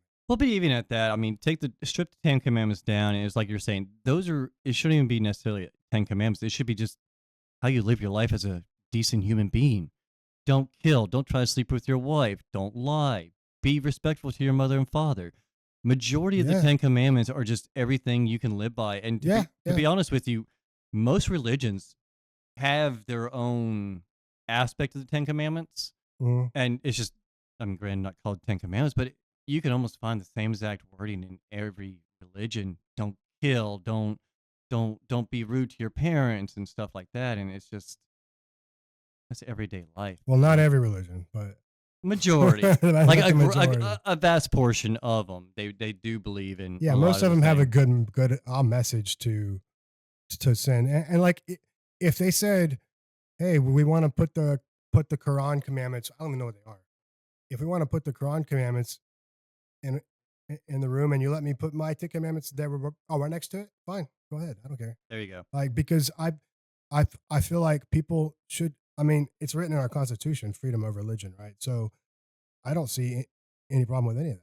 And to be honest, I think that people should study more than just one religion, whether you're grew up Christian or not.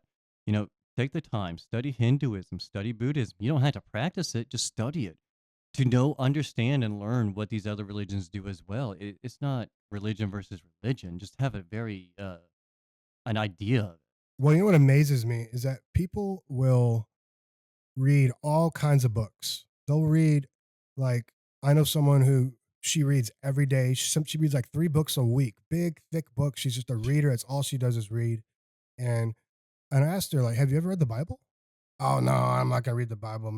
I'm like, "Okay, so you read all these books and you waste all your time reading all these books, but you haven't read the most studied, scholared, copied, translated book ever written in human history." Like to me, all the religious books, those are the most followed and studied books in the world. And I think everyone should read every one of them because, like, even if you don't want to be a Christian, okay, for instance, um, at least read and understand the book. That way you can understand what Christians believe, because a majority of the world is Yeah. are Christians or Jews, right? So it's you can only learn from it, and hey, who knows? Maybe God will speak to you through the book if you read it. So I recommend everybody read the Bible, and I mean at least the Bible, Yeah. and then go to all the other smaller religions and read what they know too, because you never know who you never know when you're going to meet someone that follows a certain a religion, and it would be nice to at least know a little bit about it, you know. And I'll admit, first off, I'm more agnostic. I don't have a specific religion I follow or anything, but I grew up Southern Baptist. I've Hmm. read the Bible, and then when I was in college, I took a bunch of different world religion classes. I had no problems with religion or people of religion. One of my best friends and one of our board members, she's pretty good religious. She's like really up there. Me and her will have debates all day long. There are some things she'll say that I'm like, Wait a second. you're right. But then there's other ways I catch her back. She's like, shit. But we never get into a fight. We never get into an argument. We never make it like, oh, your God doesn't exist. It's a respectable debate between two people. That's one thing we've lost in our culture. Everybody seems like if you disagree with someone, you have to fight with them. And I mean, I see it. Maybe it's just social media because I don't see it a lot in the real world. But that's also because I'm in Texas, and and majority of people here are all the same. We're But pretty stubborn. yeah, we're pretty stubborn here. But it seems like if if I want to argue with someone about like abortion or something, and I'm gonna have a friendly argument, um, like, hey, let's just kick the tires and let's just what are your views and what are mine, and maybe we'll both get something from each other. You can't do that anymore. Find that common ground. People get mad and they my way's the right way, and it's just well everyone just calm down, let people have their beliefs, have debates. Like we need to be able to debate things. We get so focused on social media and YouTube, spending all our time alone and only watching what the algorithm feeds us, that we get buried in one mentality. And seeing people face to face and having conversations, I think, is where the younger generations are failing, is because the younger generations, they're all about the computer screen and what they're seeing on TV, and they get to pick what they watch. Whereas I grew up at a time, you too, we're about the same age, um, where they call us zennials, Hmm. right? We're the last generation to grow up without tablets and cell phones and iPhones, but we also and at a very young age, it all was brought to us, right? So we understand the analog and the digital, and we understand talking and not getting mad about stupid things. But the younger, the more the older I get, the generations after me, they seem to get more and more defensive about things, and more they just want to argue all the time. Yeah, but I think our ancestors would say the same thing about us. Every generation has a Mhm. bitch about the younger generation for sure. My dad's a boomer, Mm. and I remember growing up, him, oh them damn jump young people, and they listen to the rap music, and I was like, I listen to rap music, Dad. Music's been one of my biggest therapies. I'll listen to What kind you listen to? anything, whether it's like classic, country, rock, alternative. What's like one album you're into right now? Currently I've been listening to Fozzy. Fozzy, who's that? You watch wrestling? No, Oh, I did as a kid, but I know. Chris Jericho from wrestling. He created his own band called Fozzy, and they got some pretty good songs out. Is that like a is that like a southern rock type? No, it's more like just a rock alternative. Take kind of like almost a Godsmack or I love Godsmack. I wouldn't say Metallica.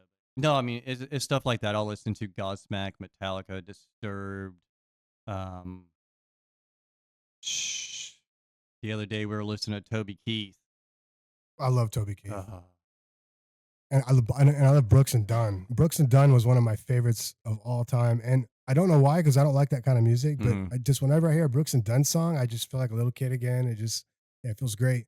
I've been into like I just love guitar music. I play a little bit of guitar, not much, but I've been listening to Joey Landreth and the Landreth brothers and old stuff like old blues, stuff like that. Like I've I used to listen to Disturbed, Nirvana, Stone Temple Pilots, Soundgarden, The 90s. the 90s stuff, like heavy rock. And I didn't listen to any country except when I had to in my parents' car.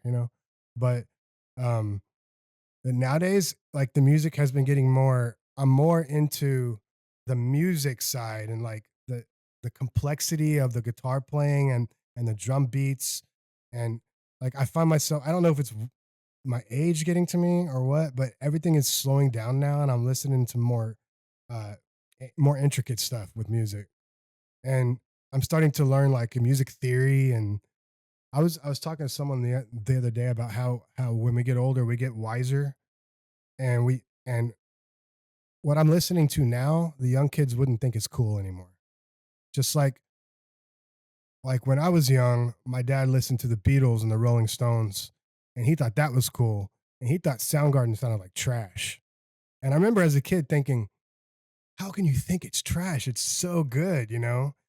So another thing I've been trying to do lately is I've been trying to listen to some of the newer country, which I despise, but I'm trying to listen to it. Yeah. I'm trying to give it a chance because I know maybe it's just my old brain, you know, not agreeing with my stubbornness, not agreeing with me anymore. No, I think you're right. I think it's all trash too. No, my our 16-year-old daughter, stepdaughter or whatever, but she's gotten so big into music, and she's not into her age stuff. She'll listen to Stone Temple Pilots, Hot Action Cop, not too much Insane Clown Posse, but the stuff that we grew up in. I mean, she's even gets into Rolling Stones. My kid, the song we were talking about, he loves Rolling Stone. He loves Godsmack, and we'll sit there, and usually what I'll do is I'll put on a song, and he tries to guess the song band or the song name and the band. I'd be like, nope, it's this. And how old is he? He's 11. Wow, that's really cool. But see, I started him off early when his mom was pregnant. I made a belly band with headphones on it. I tore up a pair of my old headphones, sewed it all together, and she can put it around her stomach because he would kick violently. But as soon as you put on Godsmack, Metallica, or Disturbed, he settled his ass Because down. yeah, he had something to listen to. He's always been a music baby. That's cool. My ex-wife, when she was pregnant with our son, she would put audiobooks on. When she would read, she loves to read. She would read and she would put the earphones on her stomach, put on the audiobook, and then I'll read the book. And I remember thinking, seeing her do that, I remember going, so stupid. It's never, you can't hear nothing in there. Hmm. The kid loves to read. He's 12 now, but man, he reads. He was always like 3 grades ahead of everybody in reading. And he still is today. He's a great reader. And it must be because she did that. So maybe there is something to that. I don't know. I tried to play Little Einsteins when my son was growing up, and he still walks into walls and shit. But I will brag though. He is a friggin' genius when it comes to math. Like before he even started school, he knew his multiplication table. Really? But we would walk up and down to the bus because his bus stop was half a mile away. Every morning, I'd walk him down that bus stop, and we would just be doing what's 3 times 3, 9 times 9. Gets it. And even to this day, his teachers are saying he'll do that. He'll sit there do math in his head and get in trouble for doing it in his head instead of showing his work. Yeah, you got to show your work. But they're sitting there going, I don't see how he does it. And they're giving him like tens of thousands of numbers to multiply and stuff, and he's just doing it with no problem. Having to write it down probably slows him down. That's the worst part. Yeah, Yeah. it's probably like making him worse. And then you have to go back and go, well, did I really do that? How did I do it in my head? So, I mean, I understand both sides. Sure, yeah. But I mean, he's got to learn both ways, right? At least they don't just throw a calculator in front of him. I figured that's what they were doing in school well, nowadays. remember, when we were growing up, we weren't always going to have a calculator in our pocket. No, we used to have to. When I was in high school, all they had was the calculator watches. The Casios or something. Yeah, and guys would sneak them in their backpack and like do the math on the calculator watch, but we had no phones or any of that stuff. You know, you could actually program those to control the school TVs. Really? Yeah. So you could sit there with it and switch the channels. You know from experience? I cannot confirm nor deny. I mean, dude, my son, we'll be just driving in the car, and he'll be like, "Dad," I'm like, "Yeah, son." He's like, "Why does only part of the moon light up? Is it because the sun is shining on it like a tennis ball, like the sun, like a flashlight shining on a tennis ball? Is that why it looks like that?" And I'm like, "Why are you thinking about?" Or one day he's me, him, and my dad. My dad's 80, right? Me, him, and my dad are hanging out, and he goes, "Dad, are birds conscious?" And me and my dad looked at each other like, he shouldn't be thinking about that stuff at 12 years old. But those kids got a lot of stuff going through their minds, and it's so shapeable right now. Like, I'm so afraid sometimes I'm gonna say the wrong thing or do the wrong Hmm. thing. He's gonna remember it for his whole life, and it's gonna screw him up, you know? Well, and that's my problem. I got a bad memory, and my kid will go, "Don't you remember this one thing you said 12 years ago or whatever?" And it's like, no. Do you remember I asked you to put the dishes up last night? No. Well, see, Yeah, I mean, they absorb everything. it's scary. It is scary, and I had to tell my son once because I could tell that I did something that like I yelled at him too hard or something, you know, and I felt bad afterwards.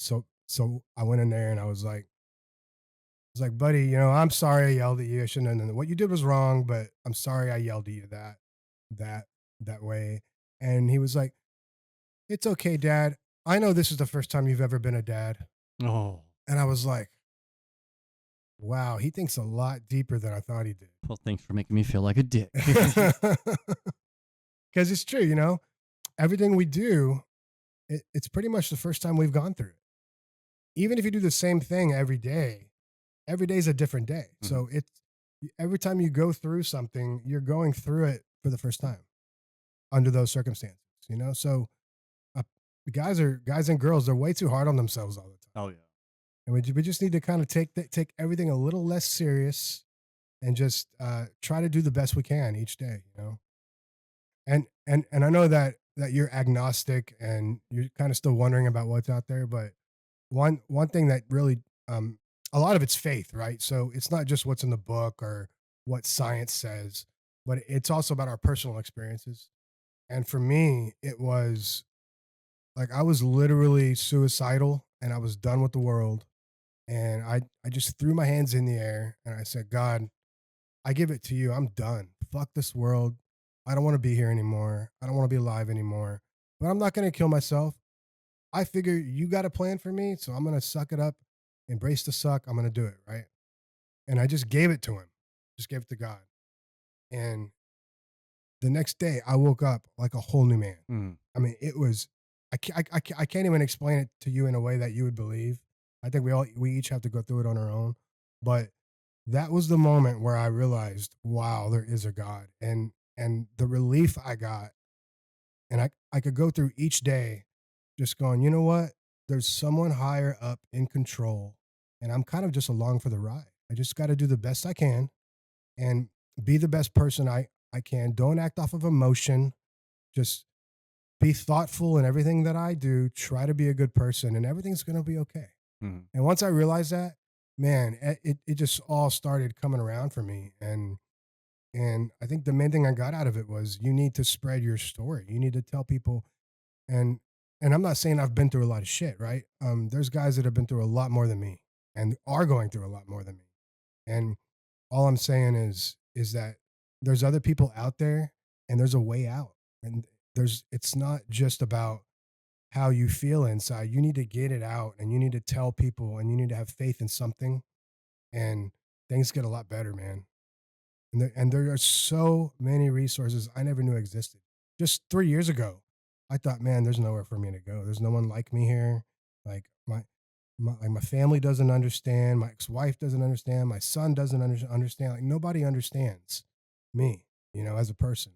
And well, I figured out that's not true. There are people that understand. And there's people that want to understand. People who want to hear your story. They they want to help. People who dedicate their entire lives and all their money to reaching people just like me and you. Mhm. And we just don't see them. And it's sad. The word needs to get out. And I thank you so much for doing this, man. This is awesome. No, no problem. I mean, when I first started advertising for this and marketing to get people in an interview, it was about 6 months ago. And we thought we were ready. Started getting people, and that was one of the biggest things we've heard was, "That sounds cool. Thank you for doing this." And we're like, "I just want to sit down and talk to people. I just want to meet new people and talk to people. Yeah, I just want to record stories because I'm a huge history buff. me too. I love watching History Channel. I'm still stuck on, the usual cliche World War II in Rome, but Well, there's so much to learn. exactly. And it's amazing to see how much from those time periods that we still even implement today in certain aspects, let alone Sure. not just civilian life, but the military life. But I think for me, it's more of a realization of going, this is what someone's gone through when they had it 20 times harder than us. Going back to what we were talking about with like the Battle of the Bulge, I couldn't imagine that. Normandy, the landing of Normandy, I, Dude, I don't even want to imagine the mind of someone who survived I, that. I, I wish I was. I wish some of them were still alive because I would Mm, love to talk to someone from the invasion of Normandy. I would too, but I'd feel so bad the whole time. Going, man, I'm glad that was you, not me, because I don't think I would have been able to survive it. Just knowing those landing doors are open and you just might get gunned down. Yeah, like what was going through their head at that time, you know? Shit. And my dad told me this, and he's totally right. Because when I came back from the war, my dad was like, me and my dad growing up, he never talked about war. Like that was not a thing. He didn't. I would be like, Dad, tell me about Vietnam. And did you kill people? You know, like kids do. And he was like, I don't talk about that stuff. You know, and that was it. But when I got back from the war, he was like, so how was it? And I was like, no, with my dad, I did want to talk Mm. about it because I was hoping he would start telling me stuff. And he did. He started opening up and telling me. He's like, now that you understand, Now you're in the brotherhood. I can tell you some things. And he told me some things. But one thing he told me that really stuck out because I told him I kept repeating, you know, this happened, Dad, but I know it was nothing like what you went through. And then I would say, yeah, this happened. I saw a guy come apart, but I know that's not. I know you saw that every day, Dad, you know. And he goes, let me stop you, son. He said, one thing I know for sure is that every single war, there's older, like every single veteran, there's veterans from a previous war who had it worse. Every single one of them. When he came back from Vietnam, it was the Korean guys. His older, like all the guys in his command, like all the staff NCOs and the generals and stuff, they were all Korean veterans, right? And also, and his father was a World War II veteran. So he said every generation back, every war generation back, they had it worse. The Korean guys had it worse than the Vietnam guys. The World War II guys had it worse than the Korean guys. And then the World War I guys had it worse than the World War II guys. And it just keeps going back and back and back. And that's the way it's always been. I agree, and real quick after we do, I want to make this point and take a small break. I agree with that. They've always had it worse, but it's not always the same war either. So how do you gauge it? Because World War II was not the same as Vietnam. Mm-mm. Vietnam was a whole different war, and just Mm-hmm. like with ours, you know, see World War II, you had a front line. Mm-hmm. Iraq, you don't. Right. Your front line's outside of that perimeter of the fob you're on currently. So, Yeah, the war is not the same, but the trauma that guys oh got. yeah. So like just the trauma of war in general, knowing that hey, I'm here to kill people, or I might get killed while I'm here, right? Like just those two thoughts alone Hmm. is enough to drive a man mad, Oh yeah. right? So, um, and maybe it doesn't drive you mad, but it affects you in some way, and it you have to rewire your brain just a little bit in order to just get through it sanely, Hmm. right? So once your brain wires that way, it's like that forever. Like you can never change it. And I think that's part of what they call PTSD is just your brain had to adapt to a trauma, right?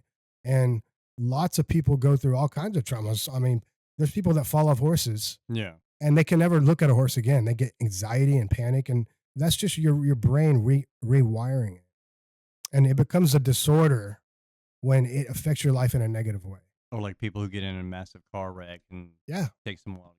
I mean, you could just stub your toe or get bit by a snake or something like that, and your brain adapts to it. And then now you know, hey, there's danger out there, and now you're afraid to walk through the woods because you got bit Mhm. by a snake one time, you know.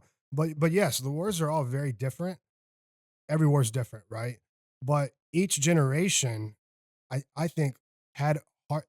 It was a little more difficult, Mhm. right?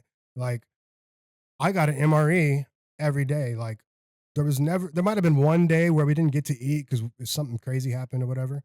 But for the most part, I got fed every day. I didn't take a shower for 3 months. Well, the guys nowadays, they're getting showers every other day, and it's a little easier. You know, technology's better, logistics are better. My my dad, there was a time in war where he didn't eat for 3 days. I'm like, that was almost unheard of in the Iraq War. So I technically have you for another 15 minutes to get you out of here on time, but let's try to run it down to 10. That way it gives you a little bit of buffer room. Okay. Um, so what can we finish on in the last 10 minutes? We have covered so damn much. Yeah, but the first hour got taken away. Remember? And I think we made up a lot on that. I mean, and that's just a screw up we couldn't predict. And Yeah. you know, I do thank you for sticking around and re-recording that. Oh yeah, absolutely, man. And for those who are actually still listening, and we do publish this part, yeah, we tried to record for an hour, sat down here and talked for an hour, and found out there was no audio recorded. So now we're taking take two and having this whole conversation again, trying to make sure what we have spoken and have not. Yeah, one of my main. So I saw that you had posted on socials that you were starting a new podcast, and this is right up my alley, the Veterans Unmasked. I think interviewing veterans and getting to hear their story is great for not only veterans being able to realize that they're not alone in the world, but for civilians to kind of understand what we go through as veterans, you know? Because, I mean, there's just a lot of stuff, and they're afraid to ask. They're afraid to ask, right? Because of that stigma. They don't want to go, hey, like, do you deal with depression and anxiety? You just don't want to talk to people about that kind of stuff. So I think this is a great idea. And one of the things that I wanted to tell people is just the things that have personally helped me. Mm-hmm. And every veteran's different. But for me, it was really hard to find any help and getting the balls to go look for it. Right. So once I reached rock bottom, I reached out to God and I said, you know, I give my life to you. I give up. Like, this life sucks. I don't want to be here anymore, which is a place a lot of veterans find themselves in. And I just gave up. And then after that, I started finally getting the motivation to get out of bed and go visit places that could help me. You know, I went to the veterans office. I looked up veteran therapy in Montgomery County on Google, just basic stuff. And the first thing that popped up was Sunny Creek Ranch, and I told you about them. And Bob Razor and the Marine Corps League was a great thing to join for Marines who are getting out. And we need a fresh, young crowd to come into the Marine Corps League and take things over. Places like the VFW, you know, just things like that. Just reach out, get involved, go to your local office, figure out what you rate as a veteran. Some veterans rate different things from the VA. So go and there are people to help you file for things. There are people to point you in the right direction. And these people care and they don't judge you. And they're everywhere. Like I'm just talking about Montgomery County alone. There are so many resources for veterans to reach out and get help, be it therapy, addiction. And don't feel bad about addiction either, because every veteran's addicted to something. Every single one of us. So just reach out, get the help, get people to talk to you, meet some new friends, surround yourself with people who are like you, who have had the same experiences, who think the same way. Reach out to your local church, even if you're not a Christian or whatever. Reach out to a church because they have resources and they want to help you. They love talking to people who aren't Christians. You know, don't be afraid to go into a church. Get involved in your community. Volunteer at places if you're bored, if you're at home, unemployed, and disabled, get a hobby, get a volunteer career together, start giving back to other people, and it'll make you feel better about yourself as well. And just start doing the work. Start small. And there's a lot of resources out there. I've said it a million times, and we just don't feel that when we're coming back from the military. You know, I think Montgomery County, Texas has some of the best resources for us, whether you go to a VSO or Camp Hope, Sunny Creek Ranch. And, you know, we're not paid to promote these people. We haven't even talked to the people to be able to say anything good or bad about them. But, you know, this is how we feel. You know, Camp Hope is great. Sunny Creek Ranch, I've actually personally dealt with them, and they've been nothing but kind, even outside the getting services aspect, just working with them and partnering with them to do stuff like advertisement for them and a marketing campaign. You know, these places are ran by some really awesome people that all you really got to do is just take a couple of minutes to sit down, talk to them, and understand what they're offering, what they're doing, and how they can help you. And like you said, a lot of people, it's getting that first step through the door, crossing over that threshold, getting in there, finding out what can be done for you and what resources are available for you. Absolutely. And I think the biggest thing for veterans is fear. You know, we're afraid to reach out. Our pride is too strong. Mm-hmm. We don't want to show weakness. But we all have a weakness, and we all know that each other have weaknesses, right? So you're not hiding anything. Just reach out, get the help, talk to people. You know, don't think that you're all alone sitting like in my case, sitting in my camper with 4 walls and it just sucks you in and you become like a hermit. Like, it happens to so many veterans. Just don't let it happen to you. Just go out, get the help, talk to people. If anything else, just reach out to your family. You know, talk to your family, and if they're not receptive, screw them. You know, there's other people out there that can help you. I mean, even at that, there's so many Facebook groups that are dedicated to veterans, dedicated to veteran resources, dedicated to veteran support. Find a fucking friend there. Spill your heart to him if you have to. Guess what? If you don't want to see him, you never have to see him. You just got to look at his Messenger profile picture. Right. Some of the best connections, some of the deepest conversations I've had are with people I've never met. Yep. I think that breaks a lot of the problems right there too, is that sitting down directly face to face with someone, it adds a bit of intimidation to it. Sure. But when you're just talking to a screen, then you can kind of let loose a little bit different. I mean, so as we both have been saying this whole time, that there's so many resources out there that no soldier's left behind, regardless of what branch you served or whether you deployed or not. There's always resources. You just got to either look hard enough or know someone that can point you in the right direction. Yeah, and you're normal. Whatever you're going through out there, whoever's watching this, you're normal. Yes. You don't have a disability, so to say, you know, post-traumatic stress disorder. It's not a disorder. It's just our brains are wired differently. It's experience. It's experience, right? And you've seen things most people haven't, and you don't fit in with other people, and that's perfectly normal, right? And even like, it's a touchy subject, but I talk about it a lot. Veteran suicide. I've seen license plates all day long, 22 a day, right? Sorry. That's true. It's like 18 to 30 veterans every day kill themselves. Yeah, I think right now it's 17, but even at that, it's one of the highest ratings of any subgroup of people in the country is veterans. And there has to be a reason for it. And I think it's just because we're too prideful and we feel like we don't want to show our weaknesses, right? It's our biggest strength. It's also our biggest weakness. Okay. And there's even a nationwide phone number, 988. You call that number, but before you pull the trigger, before you take that bottle of pills, dial 988. What's it going to hurt, right? You're going to kill yourself anyway. 988, make the phone call, tell them how you feel. You would be amazed at what they can do. I mean, and what's the worst thing that's going to happen if you talk to someone? Yeah. If your mind's already set, your mind's set, but talking to that one person might just mean that difference. I mean, I think a lot more people have been there than are willing to admit.